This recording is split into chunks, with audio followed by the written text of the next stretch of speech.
오늘 함께 상고할 말씀은 마태복음 27장입니다.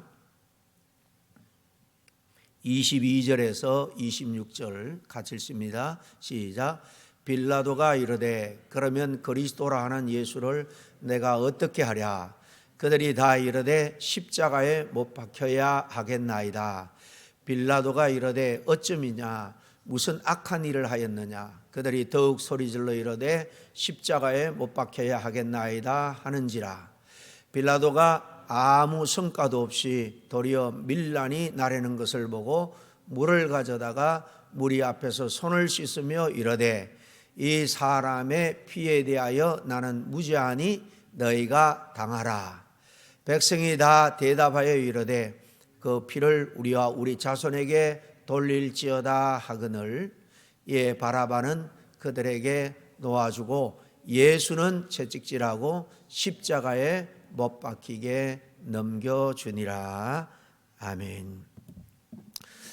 계속해서 월요일부터 십자가 앞에 섰던 사람들에 대해서 한 사람 한 사람 이 아침에 같이 상고하고 있습니다. 우리가 이 사람들의 모습을 통해서 우리 신앙을 한번 되돌아보고 점검하기를 원하는 것입니다. 가룟 유다에 대해서, 베드로에 대해서, 어제는 구레네 사람 시몬에 대해서 우리가 함께 상고했는데요. 오늘은 본디오 빌라도입니다. 빌라도. 그는 제자도 아니었고 제사장, 대제사장, 종교 지도자도 아니었습니다.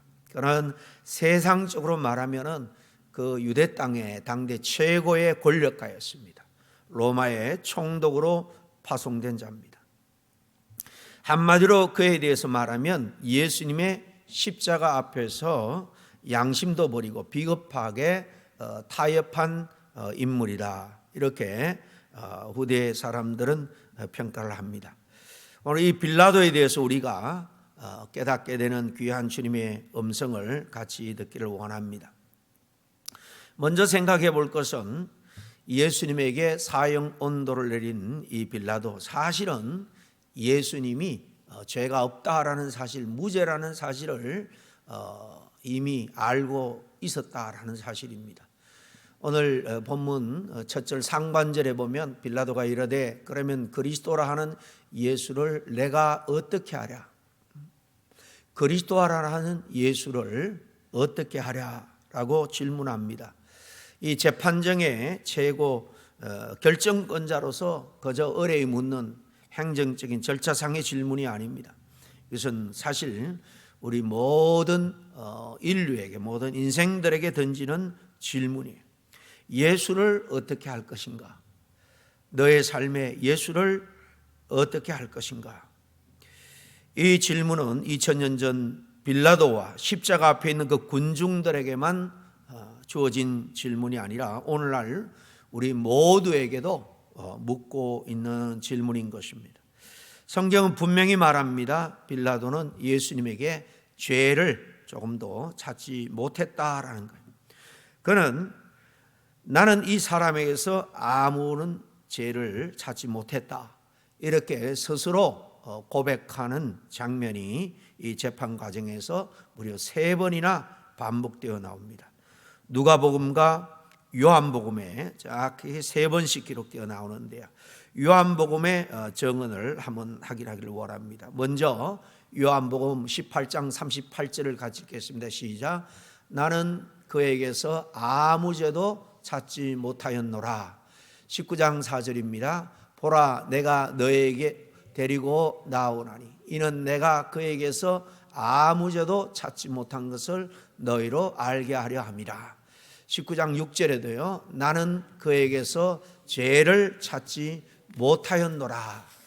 빌라도는 사실 정말 예수님을 십자가에 못 박는 사형 언도 내리기에 굉장히 양심적으로 또 한 지도자로서 부담감이 컸습니다. 죄가 없다는 것을 사실 그는 알았기 때문입니다.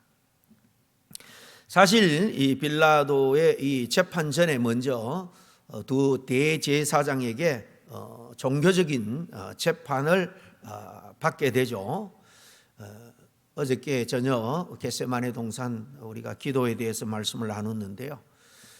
그 한밤중에 기도가 끝나고 제사장이 보낸 하인들에 의해서 예수님이 체포가 됩니다. 그리고는 먼저 전직 대제사장 다 예루살렘 성 안에 그 제사장 관저가 있습니다. 이 안나스에게 가서 신문을 받죠. 안나스는 사실 현직 이 가야바 제사장의 장인이 됩니다. 그렇기 때문에 전직이었지만은 영향력이 막강했기 때문에 먼저 안나스에게 재판을 받고, 그리고 현 대제사장인 가야백도 간저로 끌려가서 재판을 받습니다. 이 대제사장이 당시 이 이스라엘의 유대 땅에 사실 최고 의결 기관인 오늘날 국회와 같은 사내들인 공회의 의장직을 또 겸해 맡고 있었습니다. 예수님이 나는 하나님의 아들이다, 하나님이 나를 보냈다, 이런 생전의 말씀이 당신 유대인의 기준으로 볼 때, 유대 종교 지도자들로 볼 때는 이것은 신성 모독이고 참남죄에 해당되기 때문에 가야바는 성경에 보면 옷을 찢으면서 더 이상 증인이 필요 없다라면서 사형에 해당하다라고 말했지만, 사실은 그보다도 정치적인 이유가 더 컸습니다. 이 가야바는 이 공회의 의장으로서 사실 총독 밑에서 모든 권리를 누리고 있었 그런 사람이에요.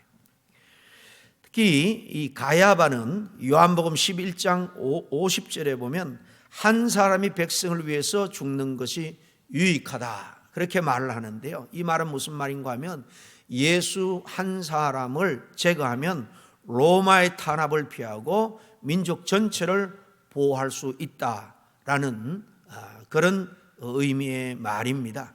정말 민족을 생각하는 그런 말 같지만은, 지금 자기가 그 땅에서 누리고 있는 권력, 총독 밑에서 누리고 있는 모든 부귀 영화, 그것을 계속해서 지속하고 싶은 그런 욕심이었습니다. 때문에 사실 이것은 종교적인 그런 판결처럼 보이지만은 정치적인 계산 때문이었다라는 겁니다. 그리고 이 대제사장은 이 사두개파 그룹에 속합니다. 당시 종교적인 그룹 중에서 이 바리새파가 있었고 사두개파가 있었잖아요. 사두개파는 이 제사장 그룹들이 속해 있으면서 말씀드린 것처럼 이 로마의 정권에 협력함으로 자신들의 기득권을 계속 누리려고 하는 그런 의도가 다분히 있었던 사람들이에요. 어쨌든 대제사장은 예수님을 심성 모독죄로 그렇게 정죄를 하고 로마 총독 빌라도에게 보내죠. 유대 지도자들이 사내들인 공회 의장이다 할지라도 예수님의 그 사형을 직접 언도를 할 수는 없습니다. 사형 집행 권한이 로마 총독에게 있었기 때문입니다. 또 그렇게 빌라도에게 예수님을 보낸 것은 자신의 책임과 부담을 최소화하려는 전략적인 그런 계산에 쓰였을 겁니다. 아무튼 빌라도는 이 재판이 공정하지 않다라는 것을 알았음에도 불구하고 결국 예수님을 십자가형으로 언도합니다. 여러분, 빌라도의 문제는 진실을 몰랐다는 게 아닙니다. 진실을 알고 있었음에도 불구하고 행동하지 못한 거죠. 진리를 모르는 죄가 아니라 진리를 따를 용기가 없었던 겁니다. 왜 그랬을까? 첫째, 이 군중들의 압박과 폭동에 의한 두려움 때문이었을 겁니다. 오늘 본문 24절에 보면 아무 소용도 없고 도리어 밀란이 나려는 것을 보고 라고 말합니다. 당시 상황은 매우 긴장된 그런 상태다라는 것을 알 수 있죠. 6월절 기간입니다. 가장 큰 절기예요. 그래서 예루살렘에 수많은 유대인들이 각처에서 지금 몰려와 있습니다.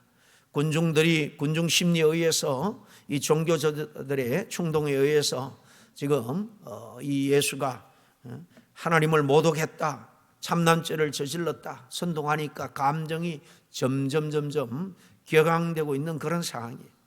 이게 빌라도의 고민이었습니다. 예수를 살리면 이 밀란, 폭동이 일어날 가능성이 있고, 그러면 당연히 로마의 보호가 될 수밖에 없겠죠. 그러면 총독으로서 무능하다라면서 자신의 자리가 위협해질 수밖에 없다는 판단을 했을 거예요. 그래서 결국은 질서 유지라는, 평화라는 명분 하에 이 정의, 진실보다는 이 폭동의 두려움 때문에 진리의 눈을 감아버리고 불의를 선택한 겁니다. 둘째로 좀 더 정확하게는 자신의 자리 보존이에요.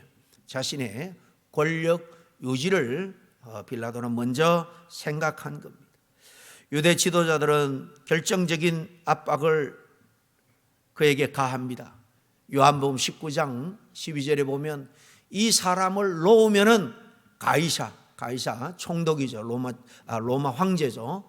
이 로마 황제의 진정한 충신이 아니다 라면서 몰아붙입니다. 이 말은 예수를 그냥 풀어주면 당신은 로마의 반역자다라는 겁니다. 자신이 총독이라고 하면서 현 체제를 무너뜨리려는 자를 그냥 살려두면 로마 황제에게 우리가 고발하겠다, 이런 뜻도 있습니다. 그러니 빌라도 입장에서는 정치 생명이 걸린 아주 중요한 문제였을 거예요. 그래서 책임을 회피하는 그런 뜻에서 손을 씻고는 이 사람의 피해에 대해서는 나는 전혀 무죄하니 너희가 당하리라 라면서 사형 언도를 내립니다. 손을 씻는 행위는 유대 문화에서 나는 이 일에 전혀 책임이 없다라는 상징적인 행위, 실제로 그럼에도 불구하고 판결자는 빌라도입니다. 십자가형을 명령한 것도 빌라도입니다. 그것은 형식적인 책임 회피뿐만 아니라 실제 책임은 그대로 존재한다는 것입니다. 그렇기 때문에 우리가 사도신경을 고백할 때 바로 예수님은 본디오 빌라도에게서 십자가에 죽으셨다라고 계속 고백되어 오는 겁니다. 빌라도가 아내의 만류에도 불구하고 예수님을 사형 처하도록 언도를 하죠.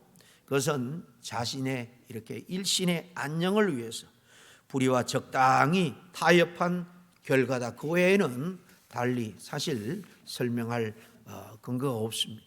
잠깐 빌라도가 예수님에 대한 판결을 앞에 두고 고민할 때에 이 군중들의 외침을 한번 생각해 보시길 바랍니다. 예수를 십자가에 못 박으라. 예수의 십자가를 못 박으라. 사실 이 사람들을 교합해서 폭동을 일으키려 했던 바나바, 오히려 바나바는 놓아주고 예수를 십자가에 못 박아라 소리 쳤던 그들의 외침을 한번 상상해 보기를 바랍니다. 빌라도가 말합니다. 그게 무슨 말이냐? 무슨 악한 일을 그가 했냐? 한 번 다리고 반복해서 그들에게 묻습니다.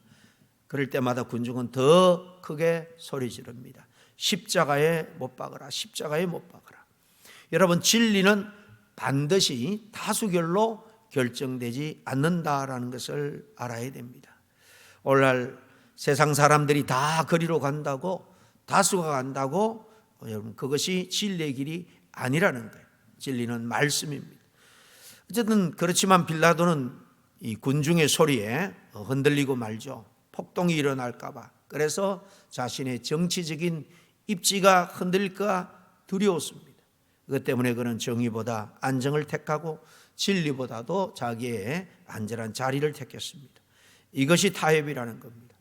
여러분, 우리도 그렇지 않습니까? 살아가면서 그건 아닌데 생각하지만 그저 남 눈 때문에 침묵하고 말 때 말입니다.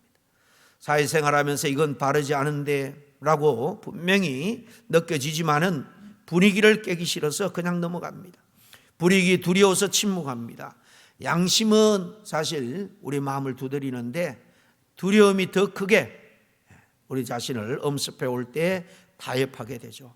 그러나 타협은 처음에는 그럭저럭 이렇게 처세술을 통해서 잘 넘어가는 것처럼 보이지만은 무슨 결과를 초래한다라는 것을 우리는 꼭 알아야 됩니다. 마지막 26절에 보니까 이에 바라바는 그들에게 놓아주고 예수는 채찍질하고 십자가에 넘겨주니라 그랬습니다. 이 빌라도 결국 적당히 타협하고는 하나님의 아들 메시아를 죽음의 자리로 내모읍니다. 그는 예수를 사실 미워하지는 않았을 거예요. 조롱하지도 않았습니다. 그는 단지 자기 자리를 지키고 싶었을 뿐입니다. 그러나 그 작은 타협이 엄청난 죄를 범하게 된다. 예수님의 십자가 길은 예정된 길이지만은 빌라도는 예수님을 죽음으로 내몬 그 죄는 결코 적지 않을 겁니다. 여러분, 오늘 우리는 예수를 어떻게 넘겨주고 있습니까? 우리의 그저 편안함을 위해서, 그저 대인관계에서 원만한 관계를 유지하기 위해서 예수님을 적당히 뒤로 밀어둘 때가 얼마나 많습니까? 주님이 우리를 더 가까이 부르실 때에, 주의 일을 맡길 때, 지금은 제 상황이 좀 좋지를 못합니다. 곤란합니다. 어쩔 수가 없습니다. 여러분, 우리 안에 이런 말들이, 이런 생각들이 계속 반복되다 보면 우리도 어느새 빌라도의 길을 걸을 수밖에 없다라는 것을 우리는 이 시간 경각심을 가지고 기억해야 될 줄로 압니다. 빌라도는 중립을 택하려고 했습니다. 그러나 이 십자가 앞에서는 중립이 없다라는 것을 잘 보여줍니다. 예수님을 풀어주든지 예수님을 이렇게 십자가에 넘기든지 둘 중에 한 길밖에 없습니다. 나는 반대하지 않았는데, 나는 굳이 적극적으로 나서지 않았는데, 그렇지만 이런 예매한 태도가 결국은 예수님을 넘겨주게 되었다라는 사실입니다. 여러분, 고난주간은 우리의 입장을, 믿음의 자세, 우리의 입장을 분명히 하는 시간입니다. 나는 진리 편에 설 것인가, 세상 사람들이 다수가 간다는 그 군중 편에 설 것인가, 나는 양심을 따를 것인가, 내 안전을 따를 것인가. 오늘 십자가 앞에 섰던 이 빌라도도 사실 이 물음 앞에서 그리스도라 하는 예수를 어떻게 하랴라는 질문 앞에서 그는 용기 있게 결단하지 못했습니다. 오늘 우리에게 똑같이 이 질문을 던져주고 있습니다. 그리스도라 하는 예수를 내가 어떻게 하랴? 너희가 어떻게 하려느냐? 이 질문은 정말 예수님을 우리의 진정한 구주로, 우리의 주인으로 그렇게 섬길 것인가, 아니면 적당히 상황 속에서 타협하면서 때로 예수님을 적당히 밀어내고 그렇게 살아갈 것인가 하는 질문입니다. 이 모두 빌라도처럼 손을 씻어서 책임을 그저 회피하려는 그런 사람이 아니라 끝까지 십자가를 지고 십자가를 붙들고 살아갈 수 있는 저와 여러분이 다 될 수 있기를 간절히 축원합니다. 이 시간 함께 결단의 기도를 했으면 좋겠습니다. 함께 기도하겠습니다. 주님, 정말 이 세상 상황 속에서 적당히 이제는 타협하지 않고 두려움보다는 우리가 진리를 택하기를 원합니다. 그저 안일 편안함보다도 주님의 부르심에 순종하기를 원합니다. 십자가 앞에서 이 비겁한 이런 타협자의 모습이 아니라 담대한 모습으로 살아가기를 원합니다. 거룩하시고 공의로우신 하나님 아버지, 오늘 이 말씀을 통해서 십자가 앞에 섰던 빌라도의 모습을 보며 우리 자신들을 돌아볼 수 있게 해주시니 감사를 드립니다. 주님, 진리를 알면서도 침묵했고 옳은 줄을 알면서도 손해가 될까 해서 두려워 물러섰던 적이 얼마나 많았는지 모릅니다. 빌라도처럼 상황에 따라 적당하게 타협하며 신앙생활에 온 것을 회개합니다. 우리의 비겁함을 용서해 주시고 성령께서 이제 함께해 주셔서 정말 이 고난주간 이 시간 비겁한 타협을 버리고 담대한 그런 용기 있는 제자로 다시 우뚝 설 수 있도록 인도해 주시옵기를 간절히 바라고 원하며 예수님 이름으로 기도하옵나이다. 아멘.